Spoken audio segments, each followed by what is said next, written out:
अस्सलाम वालेकुम। कैसे हैं आप? उम्मीद करते हैं ज़बरदस्त होंगे, खैर खैरियत से होंगे। गौहर ऑफिशियल में खुश आमदीद। आज हम शेरी इस्तिलाहात के तीसरे लेक्चर की तरफ जा रहे हैं। लेक्चर में आगे बढ़ने से पहले आपसे रिक्वेस्ट करते हैं चैनल को सब्सक्राइब कर लें, बेल आइकन को दबा लें ताकि आइंदा आने वाले नोटिफिकेशंस आप तक बर वक्त पहुँचते रहें। आज पहली चीज़ हमारे पास बंद है। बंद किसे कहते हैं? मुसलसल नज़्म में वो अशार जिसके आखिरी मिसरे कबल अज़ीं कहे गए अशार से मुख्तलिफ हों। मतलब ये हुआ कि किसी भी मुसलसल नज़्म में जितने भी अशार हैं वो तमाम अशार के आखिरी मिसरे एक दूसरे से जुदा जुदा होंगे। ये वो नज़्म होती है जिसके अंदर एक ख़याल, एक वाक़या तरतीबवार बयां किया जा रहा होता है, लेकिन उन तमाम अशार के आखिरी मिसरे मुख्तलिफ होते हैं। बंद के मिसरे जो हैं कम से कम 3 और ज़्यादा से ज़्यादा 10 होते हैं। दूसरी चीज़ रोज़मर्रा है। ख़ास अहले ज़ुबां का इस्तेमाल जो है वो रोज़मर्रा कहलाता है, जिसमें क़यास को ज़र्रा बराबर भी दखल नहीं होता। मिसाल से समझते हैं 19-20 का फ़र्क। आपने इस जुमले को अगर सुना है तो कभी भी 20-21, 22-23, 24-25 नहीं कहा जाता या 21-22 नहीं कहा जाता, बल्कि 19-20 का फ़र्क ही कहा जाता है। जिस तरह से इसको अहले ज़ुबान ने पहले इस्तेमाल किया है शुरू दिन से, उसी तरह से हम इस्तेमाल करने पर मजबूर हैं। ये रोज़मर्रा कहलाता है। एक और मिसाल समझें, 2-4 हाथ, 2-5 हाथ कोई नहीं कहता, कोई नहीं कह सकता। ये रोज़मर्रा की एक खसूसियत है। तीसरी चीज़ तखल्लुस है। वो मुख्तसर नाम जिसे शायर अपने नाम की जगह इस्तेमाल करते हैं, जैसे कि हज़रत असदुल्ला खान साहब गालिब अपना तखल्लुस लिखते, उनके हम असर शेख इब्राहिम ज़ौक़ जो हैं वो ज़ौक़ लफ्ज़ इस्तेमाल करते। तो शायर जो मुख्तसर नाम शायरी में अपने लिए इस्तेमाल करते हैं वो तखल्लुस कहलाता है। आगे बढ़ते हैं। ब्याज जो है ये वो डायरी होती है जो शायर याददाश्त के लिए इस्तेमाल करते हैं। मुख्तलिफ शुआरा का कलाम या जो उनको शायरी पसंद आ जाए, अगर वो भी अपनी डायरी में लिखें तो वो डायरी ब्याज हो जाती है।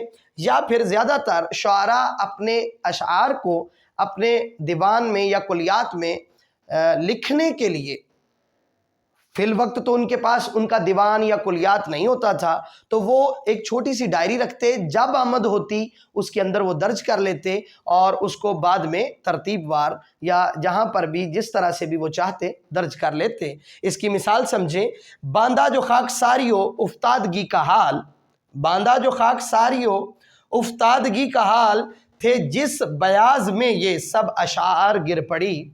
तो जनाब ने शेर में कहा है कि जिस ब्याज में मैंने खाकसारी और उफ्तादगी का हाल लिखा था, वो अशार वाली जो डायरी है वो मुझसे गिर गई है। आगे चलते हैं। दीवान क्या है? हुरूफ तहज्जी के मुताबिक रदीफ वार कलाम जो होता है किसी भी शायर का, वो दीवान कहलाता है।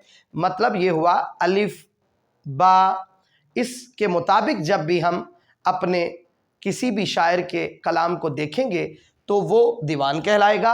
मगर कुलियात शायर का मुकम्मल कलाम होता है। एक और बात समझ लें, वाहिद लफ्ज़ मुस्तामल है कुलियात, कुलियात जमा का सीगा नहीं है, इसको वाहिद ही इस्तेमाल किया जाएगा। ये तज़कीर व तानीस के एतबार से भी आपको समझने के लिए एक बड़ी ही ख़ास चीज़ है।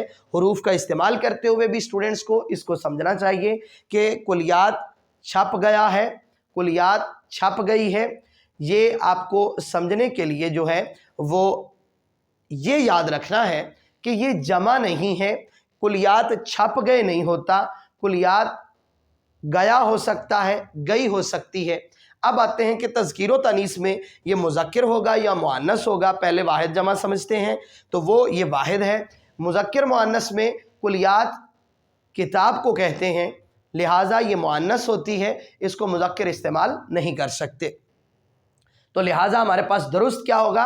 कुलियात इकबाल छप गई है, ना कि छप गया है। तज़किरा क्या है? याददाश्त, सरगुज़श्त, इस्तिलाही माना शायरों का हाल जिस किताब में बयां हो वो सरगुज़श्त, याददाश्त या तज़किरा कहलाता है। ये तज़किरा नवीसी हज़रत मौलाना मोहम्मद हुसैन आज़ाद की ईजाद करदा चीज़ है। उन्होंने सबसे पहले आब हयात किताब से मुख्तलिफ़ शुआरा का जो हाल ज़िंदगी है बयां किया, तो तज़किरा नवीसी मारज़ वजूद में आई। तो दोबारा समझ लें, इस्तिलाही माना और मफहूम जो है कि शायरों का हाल जिस किताब में हो वो तज़किरा कहलाता है। लफ्ज़ी और लुग़वी माना याददाश्त सरगुज़श्त के हैं। आगे बढ़ते हैं, मुहावरा क्या है? जिसमें हकीकी की बजाय मजाजी माना मुराद लिए जाएं वो मुहावरा कहलाता है। मान लें कि मैंने कहा उसने मुझे सब्ज़ बाग दिखाना शुरू कर दिए। अब सब्ज़ बाग का मतलब यहाँ पे कोई ग्रीन रंग के आपको कोई बाग नहीं दिखाए गए, कोई सब्ज़ रंग का कोई बाग नहीं दिखाया गया, बल्कि इससे मुराद होता है लालच देना, किसी को लंबी लंबी छोड़कर मुतासिर करना। तो ये मजाजी मानों में इस्तेमाल होगा, ना कि इसके हकीकी माना इस्तेमाल किए जाएंगे। तो आज का लेक्चर मुकम्मल होता है। इंशाअल्लाह अगले लेक्चर्स में एक नई बात होगी। तब तक के लिए इजाज़त दीजिए। अल्लाह निगहबान।